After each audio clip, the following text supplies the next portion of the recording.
Hello बच्चों, कैसे हैं आप लोग। चलिए आज शुरू करने जा रहा हूँ। एक टॉपिक है एसएचएम पे, calculation of average kinetic energy. तो एवरेज काइनेटिक एनर्जी कभी भी पूछी जाती है एसएचएम में, एवरेज काइनेटिक एनर्जी या एवरेज पोटेंशियल एनर्जी। तो जैसा कि हमें पता है काइनेटिक एनर्जी इन एसएचएम का एक फॉर्मूला होता है काइनेटिक एनर्जी के।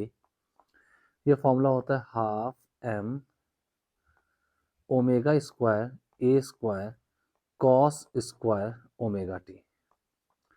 ये फॉर्मूला है, या हम ये भी कह सकते हैं के का एक फॉर्मूला और भी होता है K is to half M omega square bracket में A square minus Y square, जहाँ वाई इसका डिस्प्लेसमेंट है। ये जो इक्वेशन है ये kinetic energy versus time equation होती है, और ये जो है काइनेटिक एनर्जी वर्सेस डिस्प्लेसमेंट, मैंने वाई रिप्रेजेंट किया है, तो kinetic energy versus Y displacement equation होती है ये, ठीक है ना, राइट। तो ये दो इक्वेशंस हैं। अब इसमें आपको एवरेज काइनेटिक एनर्जी पूछी जानी है। तो एवरेज काइनेटिक एनर्जी निकालने के लिए यहाँ पे कुछ इंटरवल ऑफ टाइम या इंटरवल ऑफ, यहाँ पे टाइम का इंटरवल होगा और यहाँ पे पोजीशन का इंटरवल होगा, कोई भी आपको दिया जा सकता है। तो इन दो इंटरवल में काइनेटिक एनर्जी कैसे कैलकुलेट करें, एवरेज काइनेटिक एनर्जी। तो सपोज मैं आपको पहले टाइम इंटरवल के बारे में बताता हूँ, ठीक है। आपको एसएचएम का एक टाइम पीरियड कैपिटल टी पता होता है। तो अगर मैं कंप्लीट साइकिल की बात करूँ, कंप्लीट साइकिल टाइम पीरियड जो होता है टी की वैल्यू होती है 0 to T equal to capital T. Capital T को मैं 2 पाई/ओमेगा भी लिख सकता हूँ। अगर मैं फर्स्ट हाफ साइकिल की बात करूँ, हाफ साइकिल, तो हाफ साइकिल के लिए टी की वैल्यू होगी 0 to T equal to T/2, it means pi omega, ठीक है। अगर मैं नेक्स्ट हाफ साइकिल की बात करूँ, सेकेंड हाफ साइकिल, तो ये होगा टी इक्वल टू T/2 मतलब pi omega to T equal to T, यानी कि 2 पाई/ओमेगा। तो हम कोई भी इंटरवल यहाँ सेलेक्ट कर सकते हैं, ठीक है, बस लिमिट का डिफरेंस रहेगा। तो चलिए मैं निकालता हूँ for one complete cycle, for one complete cycle, for one complete cycle. एक कंप्लीट साइकिल बात करने जा रहा हूँ, इट मीन्स मैं बात करने जा रहा हूँ इस पहले वाले टाइम इंटरवल की। तो मैं आपको बता दूं, किसी भी प्रोसेस का कोई भी मैथमेटिकल टर्म दिया हो जो वेरी कर रहा है, कोई एक फिजिकल क्वांटिटी दूसरे के रिस्पेक्ट में वेरी कर रही हो, तो सपोज y है कोई physical quantity, y is the function, let y is the function of time. अगर ऐसा है तो किसी गिवन इंटरवल ऑफ टाइम के लिए y एवरेज निकालना हो, एवरेज कोई कई जगह y मीन से भी लिखते हैं, मीन कैलकुलेट करना हो, या y को इस सिंबल से ऐसे लिख दिया तो एवरेज का सिंबल होता है। ये निकालने का फॉर्मूला होता है integration y dt upon integration dt। Limit T I से टी एफ होगी, टी आई से टी एफ होगी। ये एक स्टैंडर्ड फॉर्मूला होता है, ठीक है। इस फॉर्मूले का यूज करके ही हम सारे प्रॉब्लम सॉल्व करते हैं। तो ये आपके पास एक स्टैंडर्ड फॉर्मूला आ चुका है, इसी फॉर्मूले का हमें यूज करना है, ठीक है। ये देखिए, राइट। तो चलिए निकालते हैं काइनेटिक एनर्जी का। मैं टाइम का फंक्शन लेता हूँ, इसको कंप्लीट साइकिल के लिए एवरेज वैल्यू कैलकुलेट करता हूँ। तो let start. Kinetic average equal to integration के D T upon integration D T. कहाँ से खातर, जीरो से कैपिटल टी, जीरो से कैपिटल टी, जहाँ कैपिटल टी इसका टाइम पीरियड कंप्लीट साइकिल के लिए। तो ये हो जाएगा integration half M omega square A square cos square omega T into D T upon integration D T, limit होगी जीरो से capital T, zero to capital T. अब आप गौस देखें, यहाँ पे half M omega square A square, mass of the body constant, omega angular velocity constant, A amplitude constant, ये सारी चीजें कांस्टेंट आ जाएंगी, तो ये हो जाएगा half M omega square A square, right. अब आपके पास क्या बचा, इंटीग्रेशन में हो जाएगा cos square omega T into D T, zero से कैपिटल टी, और नीचे डी टी का इंटीग्रेशन सीधे टी आ जाएगा, तो नीचे इसको मैं यहाँ पे टी लिख देता हूँ, लिमिट जीरो से कैपिटल टी, राइट। तो ये आपके पास आ जाएगा half M omega square A square by T, ये लिमिट यूज हो जाएगी, और इंटीग्रेशन बचेगा cos square omega T D T, zero से कैपिटल टी, राइट। अब हमें इसको सॉल्व करना है, तो इसको मैं स्टेप 1 लिख देता हूँ, और ये जो इंटीग्रेशन कॉस स्क्वायर थीटा का, इसको मैं सॉल्व करता हूँ। मेथड है हमारे पास, इसको कॉस स्क्वायर थीटा इंटीग्रेशन सीधे नहीं होता, तो इसको मैं अलग से सॉल्व करूँ बाई सब्सटीट्यूशन मेथड।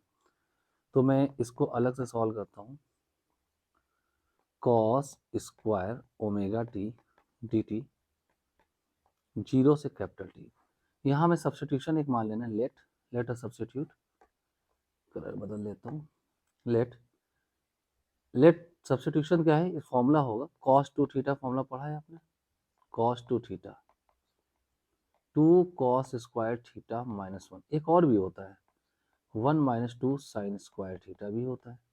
खैर हमें कॉस स्क्वायर वाला फंक्शन चाहिए, इससे देख लें, तो इससे कॉस स्क्वायर थीटा जो आएगा 1 + कॉस टू थीटा बाई 2 हो जाएगा, ठीक है। ये चीज़ हम यहाँ सब्सटीट्यूट कर देते हैं, तो इंटीग्रेशन आएगा 1 + कॉस टू थीटा, थीटा मतलब ओमेगा टी है यहाँ पे, whole by 2 into D T, कहाँ से कहाँ तक, जीरो से कैपिटल टी तक। तो चलिए इसको भी इंटीग्रेट कर लेते हैं, ये दो इंटीग्रेशन बनेंगे, जीरो से कैपिटल टी, एक आ जाएगा ब्रैकेट ओपन करें और अलग अलग पार्ट कर दें, तो 1/2 डी टी प्लस जीरो से capital T cos 2 omega T into D T. इसका इंटीग्रेशन देख लेते हैं, तो ये आपके पास आ जाएगा 1/2 बाहर आ गया, डी टी का इंटीग्रेशन टी आएगा, लिमिट जीरो से कैपिटल टी, प्लस कॉस का इंटीग्रेशन, आपको पता है डिफरेंशिएशन ऑफ साइन जो होता है sine x D upon D x cos x होता है, तो कॉस एक्स का इंटीग्रेशन जो होगा वो साइन एक्स हो जाएगा, तो ये हो जाएगा साइन 2 ओमेगा टी, लेकिन अब यहाँ 2 ओमेगा टी, तो इसको डिफ्रेंशिएट करके डिवाइड करेंगे, तो टाइम का डिफ्रेंशिएशन 1 हो जाएगा और 2 ओमेगा यहाँ डिवाइड में आ जाएगा, लिमिट लग जाएगी जीरो से कैपिटल टी, तो यहाँ पे तो आपके पास आ गया 1/2 T minus zero plus 1/2 omega, जब लिमिट रखें तो साइन 2 ओमेगा को मैं यहाँ 2π/t लिख दूंगा, और स्मॉल टी जो है हायर लिमिट लगेगी ये वाली, into capital T minus sine small T zero को, जीरो हो जाएगा, ठीक है। तो ये तो आ गया t/2 इंटू प्लस 1/2 ओमेगा, और ये आपके पास आ जाएगा टी कैंसिल हो 4π, साइन में इवन पाई भी जीरो होता है और माइनस साइन जीरो जीरो होता है, तो ये आपको पूरा फंक्शन आ जाएगा t/2, ये t/2 आ गया, ठीक है। अब इस को हम इंटीग्रेशन की जो वैल्यू आई है इसको हम सब्स्टिट्यूट करेंगे अपने इस इक्वेशन नंबर 1 पे यहाँ पर, ठीक है। तो हमारे पास क्या आ जाएगा, तो के एवरेज हमारे पास आ गया 1/2 m omega square A square by T था, और इस इंटीग्रेशन वैल्यू आ गई t/2, ये देखिए,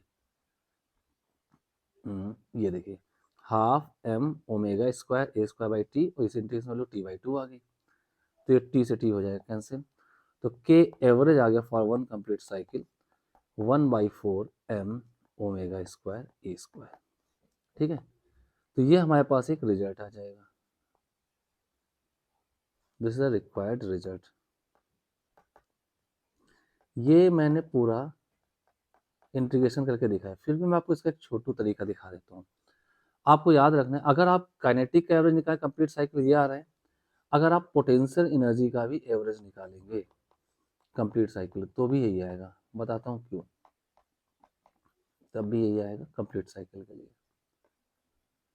क्योंकि जब आप पोटेंशियल निकालो तो पोटेंशियल एनर्जी में यहाँ पे जो टर्म होता है ये साइन स्क्वायर थीटा होते हैं, नो डाउट। तो जब यहाँ साइन स्क्वायर थीटा बचेगा इस जगह, तो आप इसको यहाँ पे इस फॉर्मूले से ब्रेक करो जो ऊपर लिखा है 1 - 2 साइन स्क्वायर थीटा से, तो जो यहाँ पे ये प्लस आ रहा है ये माइनस हो जाएगा। और ऑब्वियस सी बात है, यहाँ पे आप गौर से देखें तो यहाँ पे ये टर्म माइनस चलेगा। मैं इसका कलर बदल देता हूँ, ये देखिए ये टर्म माइनस हो जाएगा। और वैसे भी पहला वाला टर्म तो दोनों में सेम आ रहा है, ठीक है। ये वाला टर्म देखिए फाइनली सॉल्व करके ये वाला टर्म 0 बन चुका है, ठीक है। जब ये टर्म 0 बन चुका है तो t/2 उसमें भी आंसर आना है, तो उसकी एवरेज वैल्यू भी सेम यही आ जाएगी, तो यू एवरेज यही आ जाएगा। अब मैं बात करने जा रहा हूँ आपके साथ छोटू मेथड की। छोटू मेथड की अगर मैं बात करूँ तो मैं यहाँ पे स्टेप लिख सकता था, इस स्टेप को ध्यान देखिएगा। आपके पास half m omega square A square अगर मैं कॉमन लेता तो आपके पास बचता integration cos square omega T D T upon integration D T, complete cycle 0 से t। और आपको ये याद रखना है ये पूरा टर्म जो होता है it is known as the average value of cos square theta for one complete cycle, ठीक है। तो ये वैल्यू की इसकी वैल्यू सीधे 1/2 होती है, कॉस स्क्वायर थीटा की एवरेज वैल्यू कहलाती है फॉर वन कंप्लीट साइकिल। ऐसे ही अगर मैं कहीं और लिख दूं integration sine square omega T D T upon integration D T for one complete cycle 0 से कैपिटल टी 0 से कैपिटल टी, तो ये वैल्यू कहलाएगी average value of sine square theta in one complete cycle. Potential निकालने में यही term आएगा, मैंने कहा कॉस की जगह साइन बन जाएगा, ठीक है। तो इन दोनों की वैल्यू ही वन कंप्लीट साइकिल 1/2 होती है। तो अगर मैं इस पूरे की जगह 1/2 रख दूं, हमारे पास आ जाएगा 1/2 m ओमेगा स्क्वायर इंटू 1/2। तो गौर देखें यहीं पे आंसर 1/4 m ओमेगा स्क्वायर आ जाता है, जो आपका आंसर होगा, ठीक है। तो आप किसी भी, ये एक मैथमेटिकल टूल था जो मैंने एसएचएम में यूज करके दिखाया है। तो कोई भी फंक्शन, कोई एक फिजिकल क्वांटिटी किसी दूसरी फिजिकल क्वांटिटी पे डिपेंड कर रही है, तो उसकी एवरेज वैल्यू कैसे निकाली जाए उसका जनरल और फंडामेंटल तरीका ये लिखा था, ठीक है। और मैंने फर्स्ट हाफ साइकिल मतलब कंप्लीट साइकिल के लिए आपको निकाल दिया है ये average value of kinetic energy, ठीक है। आप चाहें तो इसको फर्स्ट हाफ साइकिल के लिए अलग निकाल सकते हैं, नेक्स्ट हाफ साइकिल के लिए अलग निकाल सकते हैं, कंप्लीट साइकिल में निकाल के दिखा दिया है, राइट।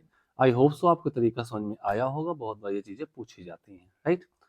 तो मिलते हैं फिर आपसे नेक्स्ट क्लास में, नेक्स्ट वीडियो में, ऐसे अच्छे अच्छे कॉन्सेप्ट लेकर के, ओके। तब तक के लिए keep on watching, stay tune. Per day मेरा एक नया वीडियो आता है, देखते रहें।